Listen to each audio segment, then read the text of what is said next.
Do your thing. Okay, there we go. Um, okay, we're having a little bit too much fun in the green room talking and so we got cameras ready. We got a full house. I missed being here. It's like I'm gonna be like it's new to me here. It's not what's it what's Ann Patchett saying? It's Friday, and if you haven't read this, it's Oh new to you. yeah. Yeah. So I feel like I'm new to tea time. I haven't been here in like well, we skipped last week, and then the week before I think I was out of town. So hi everybody, and welcome. We have a lot of new things to talk about. I'm actually going to be talking about an old book. Not old, Tom. I guess February I Oh. guess is old. Why In does February? sadly, in publishing terms, it's ancient, but Sadly, I know it's just from February. it's just from February, but I felt like I was like because when I read it, we're talking about Stone Yard Devotion. I'll talk about it in a minute. Um, when I was looking at it, it's like I was thinking it was last year, and I was like, oh, this is a last year book. How did I not read this? Right, but that's because it was a Booker Prize nom. It wasn't published here until February, but it had been published around the world Right. before. Right. So I was feeling like yeah. Anyways, okay, Dee, you have your hand raised, but I've been doing Zoom for I don't know how long. I really don't know what the hand raise means. So if you would like to ask a question, I think the chat's open. Um so That's what it means. yeah, I mean I don't know if it brings you people bring people on. Oh, she's talking about a book that Liz talked about.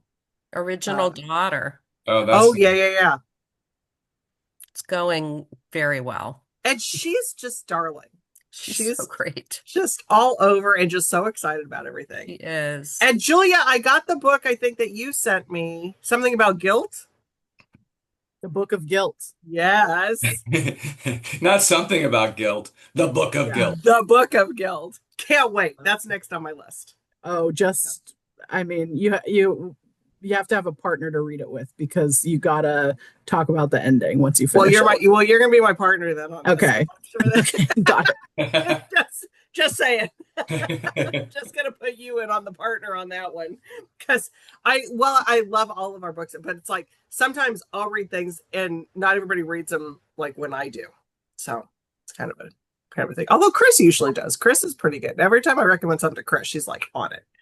All right, and so it's gonna go. I think we've got where screen share since we've got a full house. Let's get going. I'll put screen share on in case any of you want to use it. So it's gonna go Liz, Tom, Gabe. Hello, Gabe. Welcome back, Andrea and Julia. And so Liz, take it away. Okay, screen share. Let's see. Got a new laptop. Ooh, Um, exciting times. Sharing. Yeah. Okay, I'm talking about a debut novel that I really am loving. It's making me laugh. I'm about a third way through Endling by Maria Riva. She was born in the Ukraine, but she grew up in Canada. She still lives in Canada. And this is set in Ukraine in 2022. So we can imagine what that time is like. And our main character, Yeva, is a loner. She's a scientist, but she lives out of her mobile lab where she is scouring the country for the forests and valleys, trying to breed rare snails and failing at it. So, this is the only book I've ever read that created empathy for my garden snails.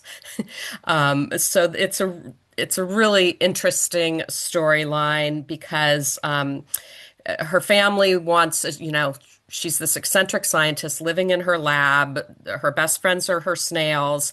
And to fund her science, she has joined in with a marriage industry. This is where Western men come hoping to meet Ukrainian women.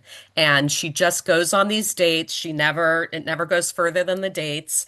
And it's this whole weird, sub society, and she meets a couple of sisters who are also feigning that they want to be part of this in order to find their lost mother, who had been quite the activist against this bridal, not mail order bride, but you get the picture. This matchmaking service. And so it's metafictional. It's a road story because in order to find the missing mother, the feminist activist, they decide they have to get together and kidnap 100 of the bachelors and to try and get media and also to try and find many missing women in the country. Then Russia, the war breaks out and everything has to come to a grinding halt. So therein lies these themes of war and survival and occupation, and also what it's like to be Ukrainian from a distance and be on the outside looking in. So while it's funny and there's this incredible plot, it's also got a lot to say about our contemporary situation and that war. So that is Endling, Indie next pick. She's going to have a great future, and I hope you'll read it. You have copies at Warwick's. Sounds great. And I love that snails are her best friend. Every time I see a snail now, I'm like taking a picture and like hashtag Endling. Because it's like snails are our nemesis if we're gardeners, some of us I know. gardeners, but yeah, but they are. And yes, you can't beat a Percival Everett blurb right on Yes, the front true. cover there. I should have read That that was the out thing that loud, jumped but out yeah. at me right away because I don't remember him doing He blurb. doesn't blurb, and it's also like if you love George Saunders, it's so that Yeah. reader. Oh, All the threads are really tight, like you just feel like, oh, sounds so wacky. Or Dog of the South, that was an mm, I was Dog of mm, the thinking of North. Dog of the South. Dog Dog of of the the North. Dog of the Cross-border. North. Tiger North. Elizabeth Mackenzie. Yep. Yeah, it Yeah. totally reminds me of that too. Wow. Okay, Tom, you've got some love in the chat about the names. Got Oh, lots of people yay. that are loving the names. But Excellent. so those of you, I'm not going to give it away, but those of you that have read it, you can talk about your amongst yourselves in the chat there. Did you pick on what his name is really in, but what she really chooses for his name? Some people have missed that. So I love that book. All right, Tom, what do you got for us? Okay. When you take a week or two off, there are so many books to choose from. I was like, what do I talk about today? Because I'm leaving books out. But today, first book, Molly Jong-Fast's How to Lose Your Mother, which is out tomorrow, a daughter's memoir. So I probably don't need to say Molly Jong-Fast. Molly Jong-Fast is now famous as a political commentator. She's been a critic of Trump. She's all over TV. She has many different platforms. She's funny, she's smart, but she's also the daughter of Erica Jong, who she's still alive. She is one of the most famous writers of the last 50 years, really. She's the author of Fear of Flying, which sold, I think, something like 20 million copies. She was a feminist, second wave feminist icon. But imagine growing up as the daughter of this person who, as she puts it in the book, she said, and can I curse on this show or is Yes, Okay. it's a Okay. sign of intelligence. My Totally. mother coined an expression for casual sex, the zipless fuck. Now think about being the offspring of the person who wrote that sentence and pour one out for me. So that's what that kind of gets at the brilliance of this book. Now it is extremely painful. So it's about the year when Molly Jong-Fast's husband was diagnosed with rare cancer. Her mother, Erica Jong, was diagnosed with Alzheimer's, and then her stepfather also. She had to put her mother and her stepfather into assisted living because of their illnesses, all in 1 year. And throw into that the emotions and feelings she has about her mother, which are complicated as hell. Because she was not a good mother.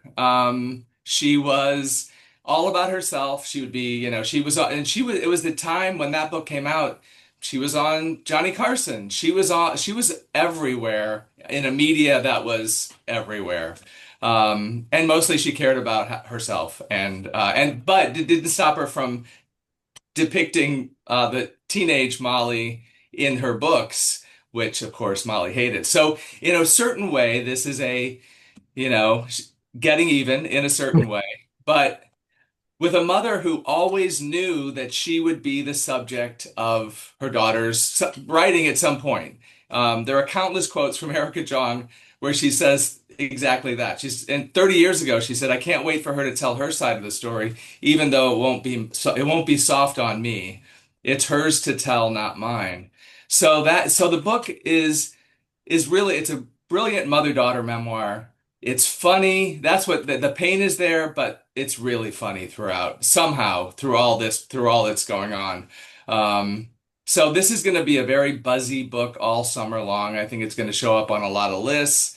Um, already getting great reviews. The Washington Post says, with propulsive humor and perspective on her Annus Horribilis, Jong Fast achieves the memoir's transformative work of alchemy, arming us all with lines so good you won't just want to underline them, you'll want to cut them out to share. So that's How to Lose Your Mother, Molly Jong Fast. Yeah. And we actually have hosted Erica Jong twice. Oh, did you? And I'm Yes. sure she was brilliant and entertaining. Brilliant and entertaining, but to that, can't imagine being her daughter. I mean, Yeah. that had to have been just Did she do a reading?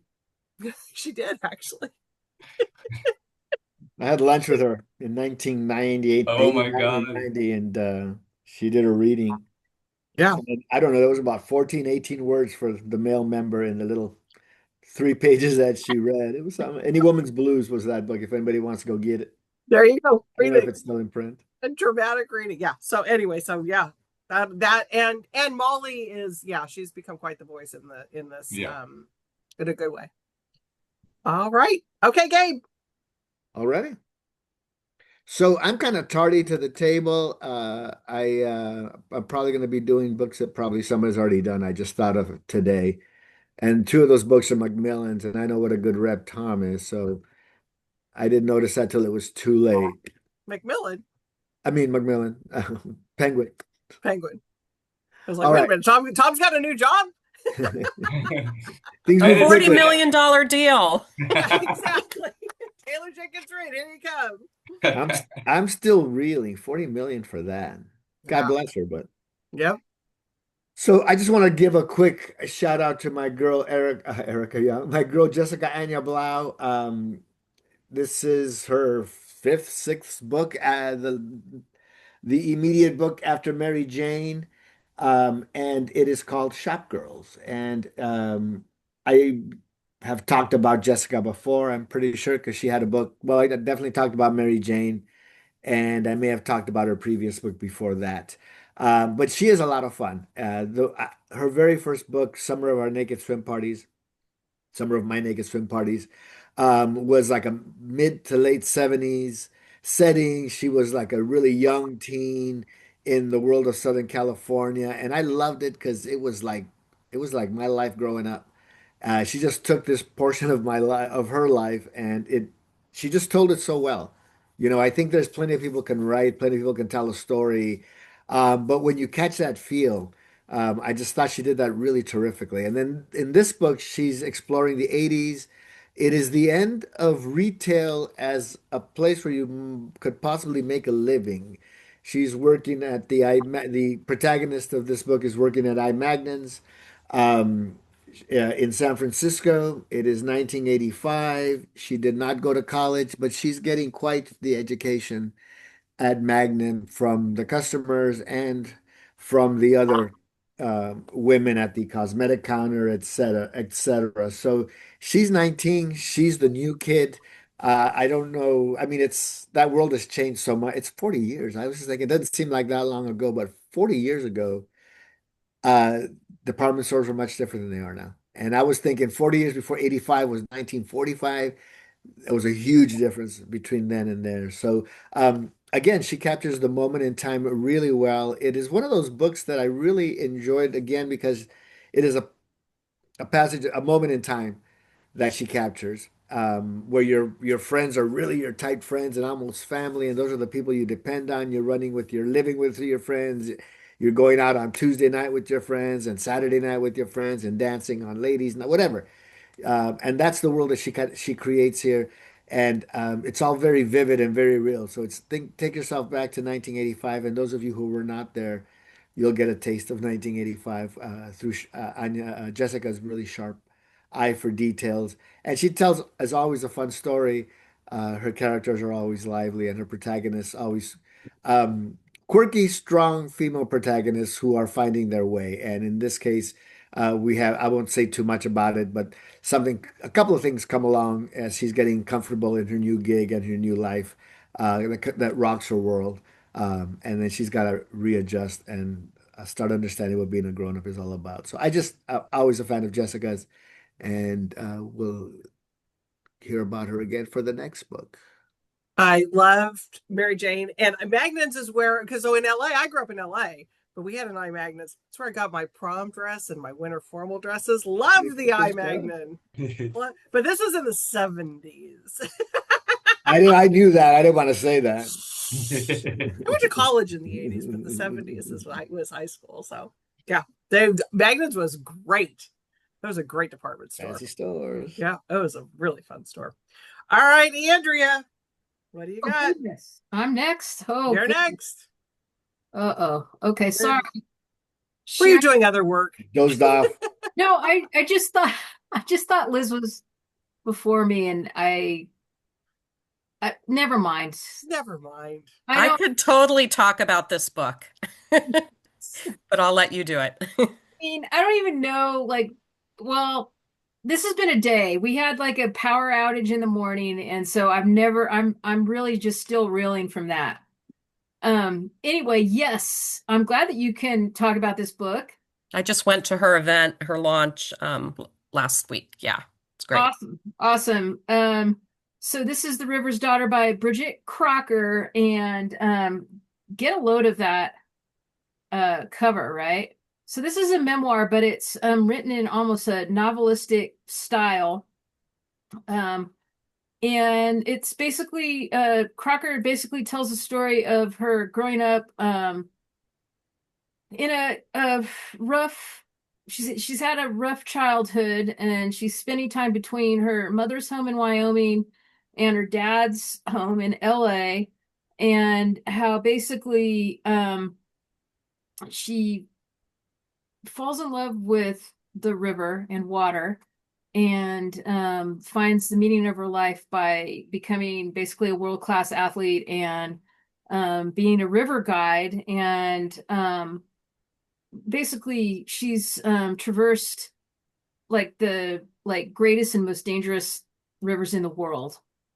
So she knows her stuff, and so she basically combines discussions of her love of rivers with her life story, and it's so beautifully written. She lives in Southern California now. She wowed the crowd at the California Independent Booksellers Association Spring Forum in Del Mar at the beginning of May, and she is a wonderful person. So, I love when this happens, when there's a conjunction of good people writing very well written books, and being set up to succeed. And that's what's happening here with Spiegel and Grau. Outdoor Magazine is going to support this in a big way. There's going to be a lot of off the book page publicity, so you're going to be hearing about this throughout the summer and through the fall. And she's got quite a robust tour out and about as well. So Liz, I'm really excited that you went to the launch, and I hope it was packed. It was. Well, it was it was one of those Soho House events here in Malibu. And so it's like a member thing, but it was very special. She had, I think, one of her heroes, a river guide that has written lots of books. He was there. He'd flown it. She's like, I mean, Pam Houston, Cheryl Strayed, like all of these. She's a real writer. And when I met her, she said, "Oh, I have a book coming out." And, people say that. And I'm like, "With who?" And she said, "Spiegel and Grau." And I was like, "Okay, stand back." Oh, yeah. I mean, they, Spiegel and Grau, their editorial sensibilities, I always say, I mean, when you see their little, imprimatur, and their colophon on the side of books. You must like check it out. Okay, I'll show you what the colophon looks like too. Um, See that? It's a fox. Oh, it's the fox. Yeah. And anyway, so they picked another winner here and couldn't happen to a nicer person, like I said.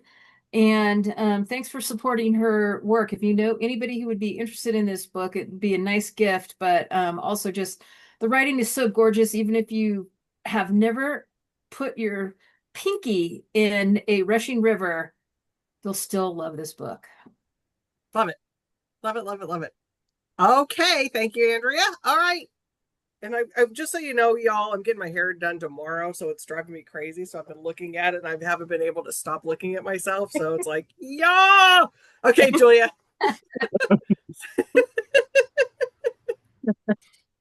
Okay, well, The vanity edition. Oh my God, Tea time, exactly. the vanity It's like, edition. I might be turning my video off at this point. speaking of vanity, no, just kidding. Here we go. This is Blonde Dust by Tatiana de Rosnay. So this comes out tomorrow. I absolutely love this book and was sort of caught off guard by how much I loved this book. That is Marilyn Monroe on the cover right there. I didn't really notice that at first, but it is. And it's a famous picture among Monroe fans because it is a picture that was taken on the set of The Misfits. Famously a very problematic movie shoot. Arthur Miller wrote The Misfits, and he and Marilyn Monroe were divorcing at the time that it was filming. So that's fun for everyone involved.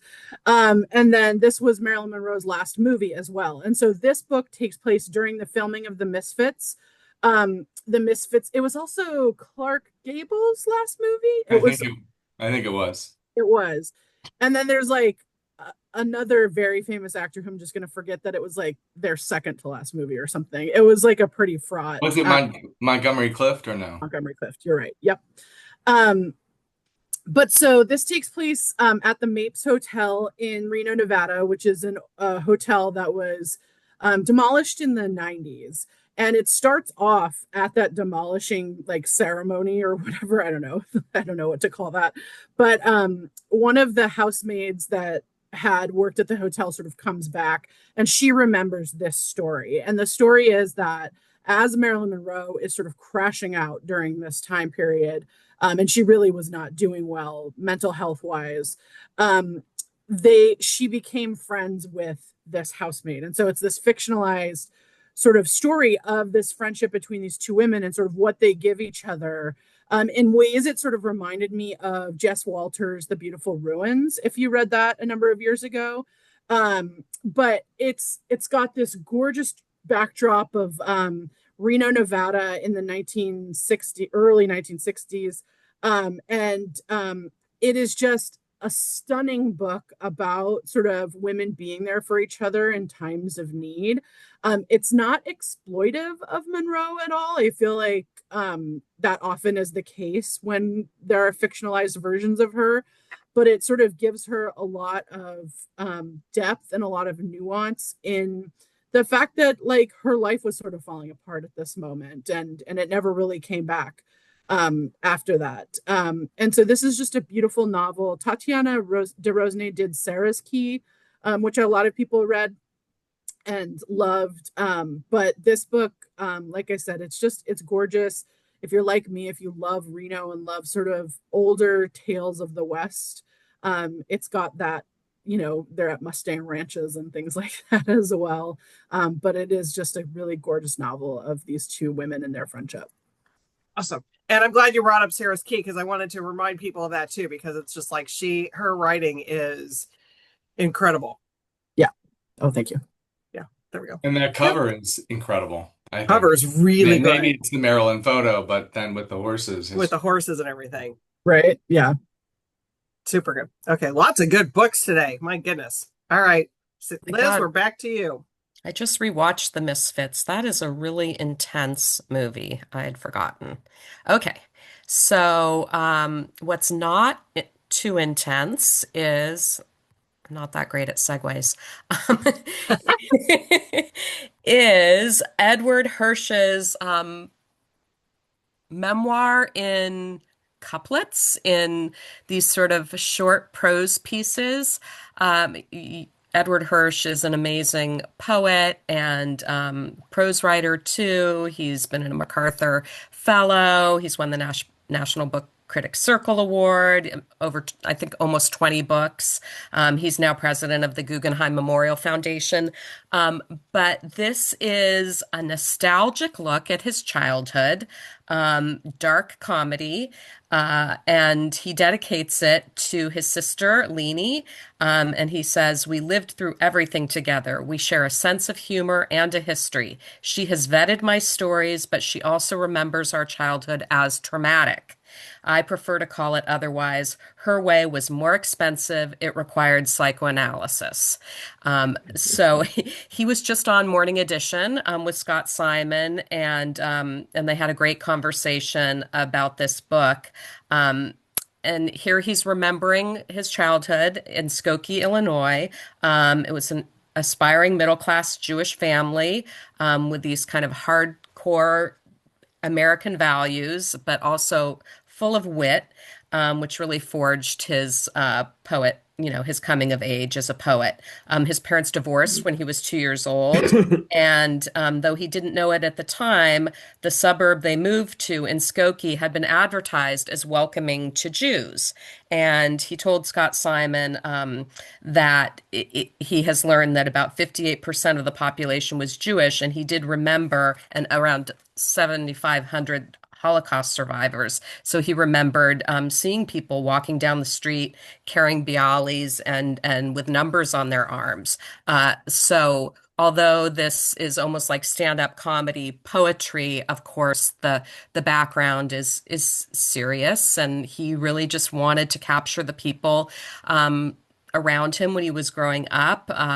His parents, his uncles and aunts, and he also, this was a funny quote. He said in writing the book, he's just started writing everything down, remembering things that they'd said. And the first thing I wrote was something my mom had said to me when I was 8 years old. I said, "You really shouldn't make fun of me. You're my mother." And she said, "Don't be so sure, kid." Oh, Yeah, that's a little rough. we love it. So it's like that. It's a lot of fun, and I know you have some copies, so I recommend it. Awesome. Sounds good. I thought I was a tough mom. Yeah, I mean that's when you Keep them guessing. that's when you like tie up your belongings and some food into a cloth and put it on a long stick That's and right. cut on out after that. So funny. Time to join the circus. There you Yeah. go. Okay, Tom, Okay. what's next? My next book is The Gunfighters: How Texas Made the West Wild by Brian Burrow. Brian Burrow is just one of the great writers of narrative history we have. He's been writing for decades. If you remember when I talked about the Graydon Carter and when the going was good at Vanity Fair, he was the one writer who he reviewed Graydon's book and revealed that he was paid, I think it was almost $600,000 a year for 3 articles a year, but they were damn good articles, I will say. His writing is like from that heyday of Vanity Fair, like the best of Vanity Fair. So the new book is it tells the story of the last 3 decades of the 1800s when the West had the highest murder rate per capita in American history. And the reasons boil down to one word: Texas. And that's because the Colt revolver first caught on with the Texas Rangers. And Texas there was violence all through Texas, through the birth of the state, with Mexico in the south, the Comanches in the north, the collapse of the Confederacy, and then that brought a lot of Southerners to Texas, but while also Northern quote unquote occupiers were there, heated things up. So it was a cauldron of violence that spread across the West.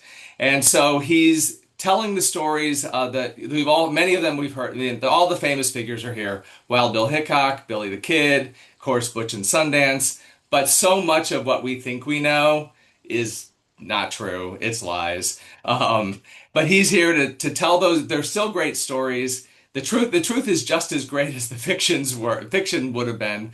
Um, and so and the other thing that's cool about the book is that it's very provocative in that he's really talking about the world, the country we live in today was forged in those years. The violence we have, the country we have that's so violent was forged in those years after the Civil War. And later on, like we didn't these people, these many of these characters were forgotten until like the 1930s when writers started glorifying that time period and turned them into, and then Hollywood, of course, did its tricks.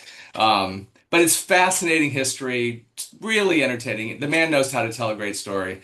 The New York Times says Burroughs scrapes off more than a century of dust and dried blood to give us a work that's part history, part biography, part sociology. In his hands, printing the facts makes for one hell of a good read. So that's what it is. It's really good. If you love Eric Larson, oh, Father's Day is coming up. Right. Perfect. Yeah, perfect Father's Day. Gunfighters. Love it. He And the writes a tall page tales. turner. He writes a page turner. Yeah, he really does. He's just so he's like a professional. He's just like in the best sense of the word, a professional writer. I love it. Beth wants to know if we're doing 6 books each because since we missed last week. Unfortunately, no, but that's a good thought for next time that we miss a week. Don't give us any ideas. 6. I know. We'll be here till 9 o'clock tonight. And I love that she's up for it. I love it too. All right, Gabe. All right. So this is an older book, but I have been so fascinated by it that I want to talk about it. So I'm sure Tom talked about this. Well, I don't know. I'm waiting for the I review. know. I mean, It's pretty Tamsin, the cerebral. Maybe he anticipation's did it. killing me. Ah, So Lower Than the Angels I by did. I'm sure I did. um Let's hear, Gabe. I should have Googled up your talk just to make sure, see what you did. So I just found this fascinating. It's a nice, big, fat, satisfying 800-page book. Actually, it might be more. There's like 280, 300 pages of notes in the back. It's very detailed. Um, and I find myself having to like reread pages. Early on, I was just like, I gotta reread this, but because he's detail oriented. He's done a lot of reading and a lot of research, and there's a lot coming at you. But the bottom line with this book, it is a history of sex. As the title says, a history of sex and Christianity. And what he does is he just goes in through the various epochs and the various times and eras of Christianity.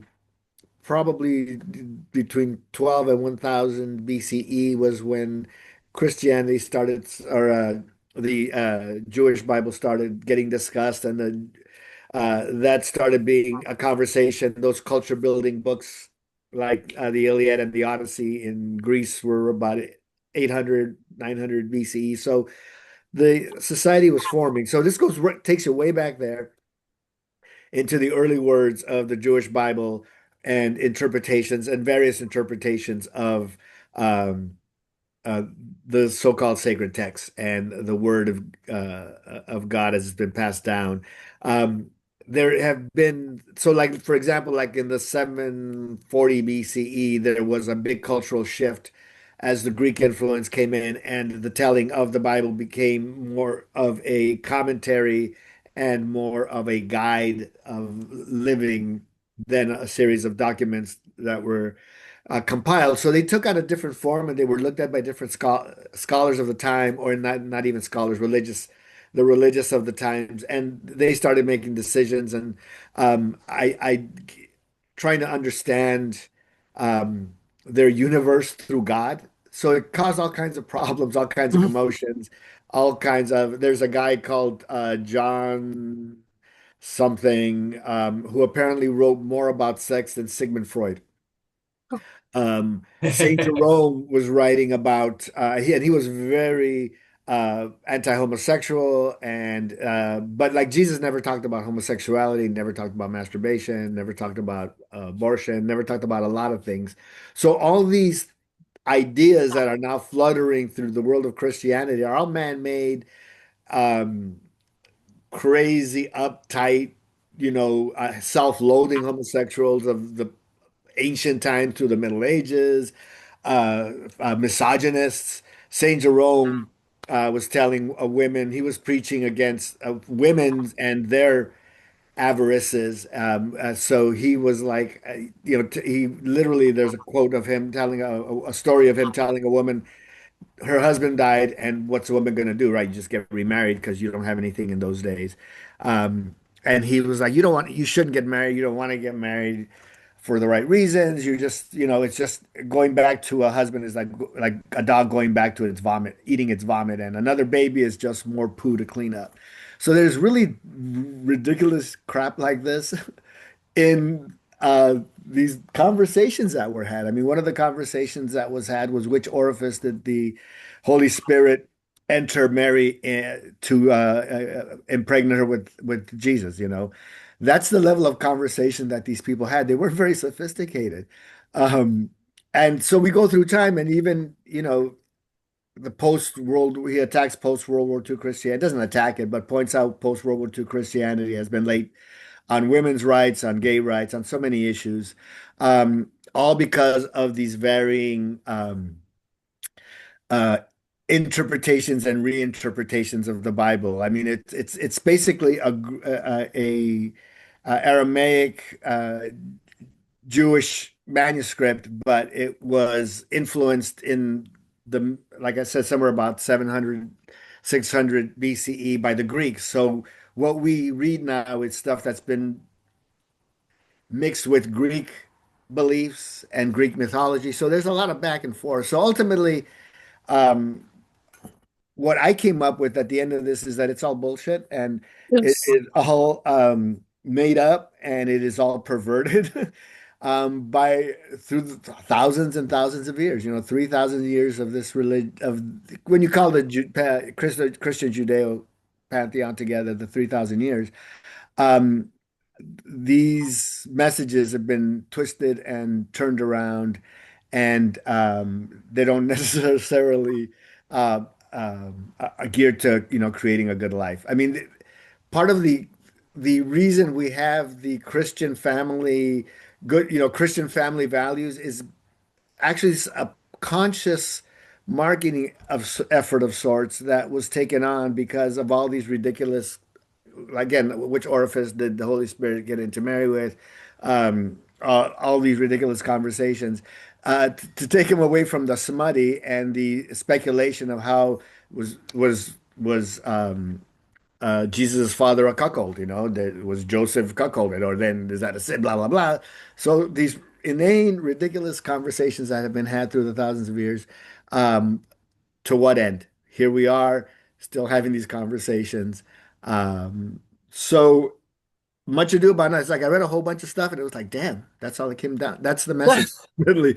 But it's really interesting to see just like he is so detailed. I mean, it took a while to get to like 750 BCE, and it takes longer to get into like the Middle Ages and the conversations of the Holy Trinity, where who came first, who is above when it's all one God. And anyways, I just find it fascinating and page turning at the same time. And I grew up Catholic and I have read a lot of history of Christianity. And we've had publishers at Harper that did more theological stuff that we've sort of looked at many, many years ago. So I kind of got a taste for this kind of stuff. And I just thought this was terrific. I just think that he did a really good job. It's a really smart book. It's not flippant in any kind of way. It's not disrespectful in any way. I might have made it seem a little more flippant. And it's not at all. It's very respectful, but it is very factual. And he got the details. And like, if you have a question, go back to the notes. There's hundreds of pages of notes. All right. There we go. Okay, I'm going to take you off for you take. Here we go. Thank you, Gabe. Good. There we go. Yeah. Awesome. Love the big thick ones, but that are factual too. I love it. And that's an interesting topic. All right, Andrea. Okay, I'm ready this time. There we go. Yes. Another Spiegel and Grau title. And this is Go as a River, now in trade paperback. It kept selling and selling and selling in hardcover, but they finally thought that maybe they'll give the book group readers a bit of a throw them a bone now that they'll want to buy it in trade paperback at $19. It still retains that beautiful image, but with that great step back cover there. Look at this, over 800,000 copies sold. That's great. And then this is Wow. a nice little blurb from Bonnie Garmis. And that is definitely who this is for readers of Bonnie Garmis. And basically this is this debut novel is story of illicit young love and loss, set against the backdrop of a of nature and an environmental destruction, basically. And it follows the life of a young woman, Victoria Nash, who falls in love with a stranger who has just arrived in town. She's white and he's Native American, and this sets off a firestorm of several tragedies that totally are formative in her life. And the story runs from about, I think, 47 or 48 to the 1970s, and just, deals with and shows like how she has dealt with these early tragedies. And this is based the setting is based on a real life town in the mountains of Colorado, Iola, which was drowned. It was basically flooded out to create a huge reservoir. And so that comes into play, and it's actually a pretty great metaphor, really, for everything that goes on in this story. And it's just a winning novel.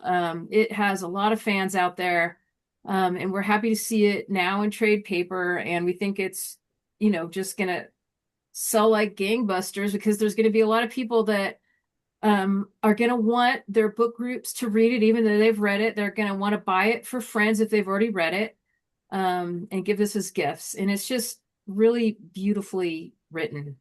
And how easy is it going to be able to pick that book up on the tables, right? I'm so glad. I think Dee put this on here too. I'm going to pull you off a screen share. Dee put in here too. I'm so glad they kept the cover. Yep. So glad they kept the cover. So yeah, and Shelley is just I love her. We ran into her at Winter Institute. Just adore her. So if you haven't already read this book, another lovely author. Yep. Okay, Julia. Okie doke. My next one, well, as you may or may not know, it is Pride Month. Happy Pride. Happy Pride. I am going to present Deep House by Jeremy Atherton Lynn, the gayest love story ever told. And I will tell you right now, I read this book during the week of the election. And it was a balm for the soul. No joke. So what Jeremy Atherton Lynn does, this is his second book. His first was a book called Gay Bar. And what he does is he marries his own personal memoir with a history. And so in this book, he talks about the history of gay marriage, the political history of gay marriage, how it came to be, how this came to be a fight that the gay community, the queer community, fought. And a lot of what he talks about, he talks about the AIDS epidemic, the fact that people were not allowed to see their loved ones as they were dying. He talks about immigration and how, people, same-sex couples couldn't see each other, or couldn't get married and get a green card. So they, were denied these rights. Well, in the late 90s, Jeremy met his partner, and his partner is European, and he ended up coming to the US and becoming an undocumented immigrant in the US. So stayed in San Francisco with Jeremy. And then September 11th happened, and the Department of Homeland Security was built and ICE became a thing, and there was a huge immigration crackdown. And so it is their story of how they had to live as, partners, but one was an undocumented immigrant during the time of a big immigration crackdown. So it is absolutely pertinent to what's happening right now. It was one of those books where I left being like, it's so beautifully written. He's such a great writer. And it's like, you just want to keep reading it. And then I left it being like, feeling like a deep sense of like, okay, now's the time to fight. Now's the time we fight. And so I can't recommend this book highly enough. Obviously, because it's Pride Month, I wanted to highlight something from the LGBTQ community. But this book, I just think is an absolute revelation. It's so good. And it's a topic that in more than one case sort of is very relevant to today and what's happening both in culturally and politically. So yeah, sounds amazing. Sounds absolutely amazing. All right, we're gonna head to lightning round right now, and I love, Liz, you're putting together Riverhead and Spiegel and Grau and River Books. I love It's that. probably only interesting to me. And, well, And to me. And to Tom. all of us in the book, where we're at in our bubble here. All right, we're gonna hit lightning round. I may have to pop off because I have to be off at 5 till. So if we don't get through, don't rush. Amanda's going to take over for me. So if that happens, she'll take over if we get running. So Liz, start our lightning round. So here's a book that came out in October. It's a revised edition of Marcella Hausen's classic Italian cookbook. And I bring it up now because of the documentary, Marcella, that's hit theaters May 9th. It's also available right now on Apple TV and will be a PBS American Masters show available this summer. So she died in 2013. 2024 would have been her 100th birthday. She did not make it to that, but she gave us a lot of amazingly delicious Italian authentic recipes. So just as a pre-dinner edition of Tea Time, which they always are, here are some names of recipes to get your mouth watering. Risotto with fresh tomatoes and basil. That sounds, fettuccine with lemon, Venetian almond cake. That sounded so good. Lasagna, pork loin with juniper and rosemary, cappuccino gelato. And it is a personal book too. There's lots about her life. So it's really the perfect tie-in to the documentary, and it's gorgeous hardcover. If you don't own it, it's really an excellent addition to your cookbook library. I love that cover. Isn't it gorgeous? It's a gorgeous cover. And yeah, I always love talking about food right about now. Okay, Tom, before you go, I'm going to talk about one of your books. Oh, good. Yes. Because Stoneyard Devotional, Tom talked about this back in February when this came out. And I was like, it was always one of those books that I wanted to get to. And I'm so bummed that I didn't get to this when it was out. Because like we were saying in the green room, it's like, it seems like February in the publishing world was like forever ago. If you haven't read this, just trust Tom and I and just pick it up and read it, because it's set in Australia. It's a woman who kind of goes to an abbey and kind of to escape her life, but yet in that she recalls her life and things that have gone on in her life. It might be my favorite book of 2025 so far. It's so beautiful, right? The writing. So beautiful. The writing is just incredible. I mean, yes, there's a mouse plague, but it's like, who cares? And the bones of a nun who come back. I mean, right. It's just chef's kiss. And an activist nun who is quite scary. Oh, she's amazing. But and how she connects in like the past of this, how she just weaves this story is just fantastic. So do yourself a favor, read Stoneyard Devotional. Thank you for bringing it up again. Yep. Now, I have this is a true lightning round pick. So Consider Yourself Kissed by Jessica Stanley. I would call this, we've been talking about Riverhead, one of my favorite of the publishers I sell. Which is this book too? Oh, that's right. It's a Riverhead summer read in that it is absolutely entertaining in every way, but it also has meat on its bones. So it's a love story, but it fits in. It's in a certain way, it's a rom-com, but with a lot more substance there than I think is always the case, often the case. One of my colleagues dubbed it Love in the Time of Brexit because it's set in England from 2016 to almost the present, when the UK went through 5 prime ministers. It was insanity. But it's about a woman who is at a crossroads and she just isn't feeling it in her relationship, and then it takes her back to the beginning of that relationship, and it's about what happens to all these characters. It's very relatable, very sweet, very smart, lots of literary references, so it's really good. Consider yourself kissed. Love it. Cute cover too. Yeah, I love that. I love that image. Yeah, me too. It's very cute. All right, Gabe, what you got? I think you're going to talk about a book that's on my TBR list that I've been meaning to. Yes, I've been meaning to get to this one. I'm just about done with it, and I'm loving it. I picked it up a couple nights ago, and I've just been running through it. I think I picked it up like Friday, Saturday night. Yep. And I'm just loving it. I love the way it's told. It's got a little bit of magicalness. I think, Liz, you want to talk about this if I'm stepping on your toes. Sorry. No, you're not. I talked about it week before last, and I love that you're talking about it. I should have known someone was going to talk about it, but it was kind of like a small book. It seemed a little bit, but I just, um, you read.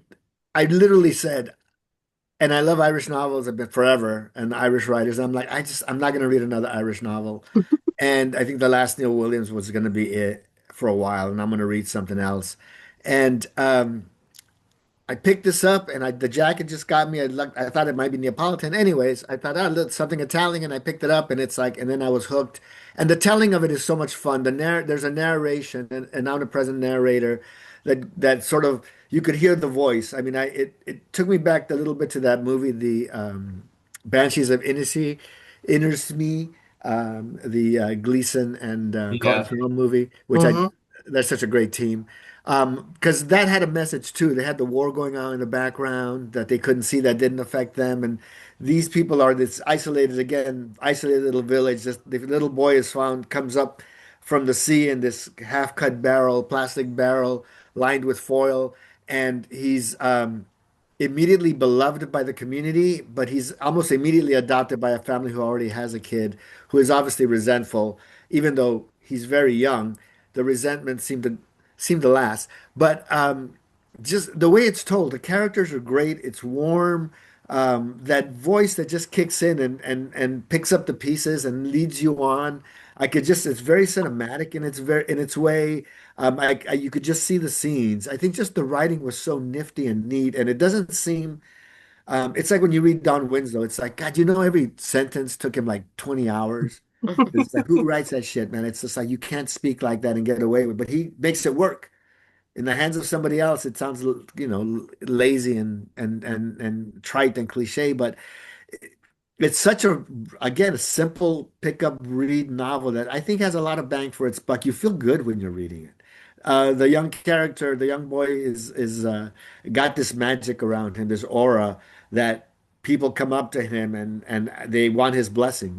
He's just this very quiet, staid child, takes to walking around the town, and people run up to him and adore him in a way.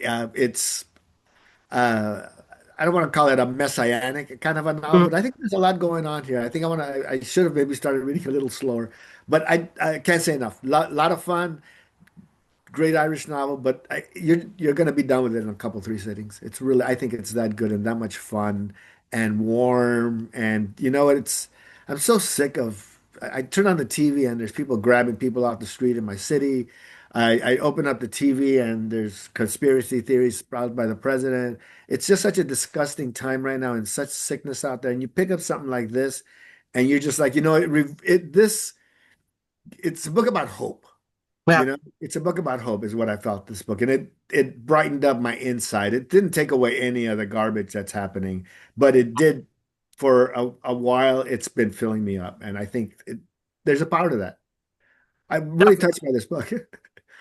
Definitely, and it is one of those that seriously, been on one of my lists too. It is definitely on my short list that's there. I can picture exactly where it's at. Of all the books I get, I know where this one's at. All right, everybody. I am going to have to pop off, but Andrea and Julia, take your time. Amanda's going to come back on. I will see everyone next week. And so y'all have a good week. And thanks for coming in. Julie with a new hairdo. Oh, God, something's got to happen. I hope and pray. This is just not Something. cutting it. I'm not sure what, but this ain't cutting it. So, all right, everybody. Bye. Bye. All right. I will be quick here. I wanted to talk about Of Monsters and Mainframes, which is from one of our new publishers, Bindery Press, because I was going to talk about Forest Euphoria, another Spiegel and Grau title, but I know that Amanda already covered that earlier. So, but it is an outstanding book from them that is just published. But this is something completely different. This is a great beach read. And it's a genre blending of pulp horror and hard science fiction as told through the eyes or mainframe, I guess, of an AI who's in charge of running a intergalactic spaceship called Demeter. She's called She anyway, the AI narrator can't figure out why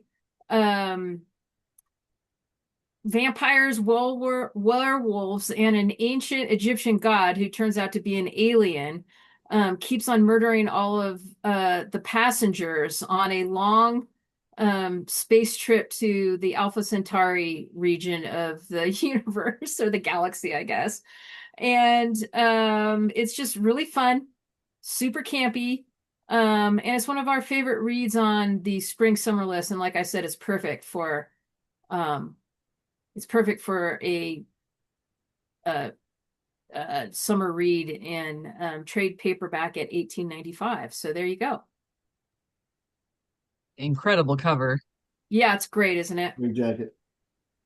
Beautiful. Okay. Okay. Bring us home. I will. Mine is very much a lightning round pick because it is a kid's book and it's pretty simple, but gorgeous. This is called Blue by Suzanne Kaufman. And it is a great bedtime book for kids. And it is all about sort of this kid. He's going to sleep and he talks to his parent about what he wants to do, like what he dreams about. And he dreams about hanging out with this blue heron that he sees his home. And so it's this very simple story. It's gorgeous. As you can see, it's gorgeously illustrated and just a great sort of dreamy book for kids to go to sleep to. So this is Blue, and it is my favorite kids book of Beautiful. the season. So It reminds me of Blueberries for Sal. a little bit, yeah. It's got that same sort of Hosky book.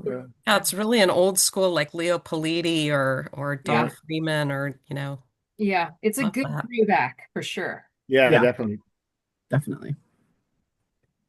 Cool, thank you. Well, I'll mention a couple of events, although I don't want to detract from all the amazing books we just heard about, but we will be hosting Robert Macfarlane, not this Friday, but next Friday. He's coming all the way from England to talk about his new book, Is a River Alive? That'll be at USD. And then the very next day, on Saturday, we have S.A. Cosby talking about his new Godfather-inspired Southern thriller called King of Ashes. So that's the whole weekend, next weekend, if you want to just do book things, Friday, Saturday. We have you covered. We'd love to see you all there. Thanks so much, everyone, for showing up today. Thank you. Thanks. Yeah, Thank missed you. you all. Sorry we took the day off last week. But we didn't want to pressure y'all into spending a holiday here at you, although we've done it to you quite a few times previously. Back when I was doing this, we did holidays, but I guess the kids have gotten soft now. Back when I was a rep. The audience should know you never pressure us. It's all what we want to do. Aw, Didn't want to be we're here. we're very lucky.